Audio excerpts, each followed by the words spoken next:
Delight is true nature. True nature is delightful. Ramana Maharshi said at one time, happiness is your true nature. It is not wrong to desire it. Adi Shankara as well. Each thing tends to move towards its true nature. I always desire happiness, which is my true nature. So there's nothing wrong with being delighted. The individual, through identifications, or we could say the illusions of I, thinks that delight is not true nature, which is untrue. Delight is consciousness. And thus we can experience delight through the single eye of God, knowing no evil, as a child that can only witness God everywhere.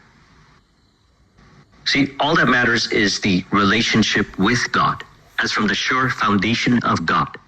Everything appears ideally automatically in, on, and as the outer appearances of God from the single eye.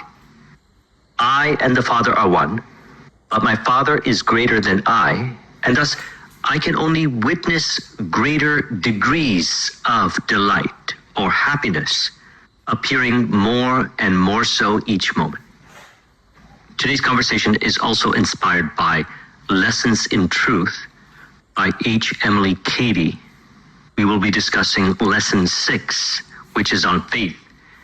For the previous discussions on Lesson 1 to 5, I'll link in the description to those videos.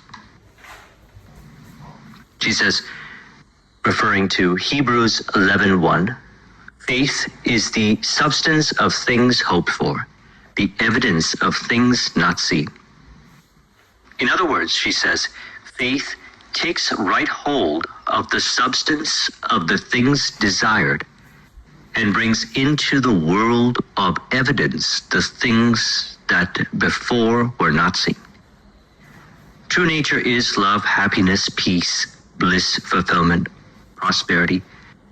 The individual desires to experience love, happiness, peace, bliss, fulfillment, prosperity in, on, and as the outer appearances of God, as there's only God. Everything else is an illusion, unreal.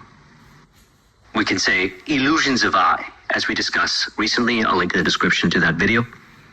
She says, further speaking of faith, the writer said, things which are seen were not made of things which do appear. Hebrews 11:3. As mentioned, only God exists.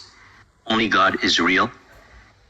And as I and the Father are one, yet the Father is greater than I, can I allow the witnessing to occur of greater degrees of delight, love, happiness,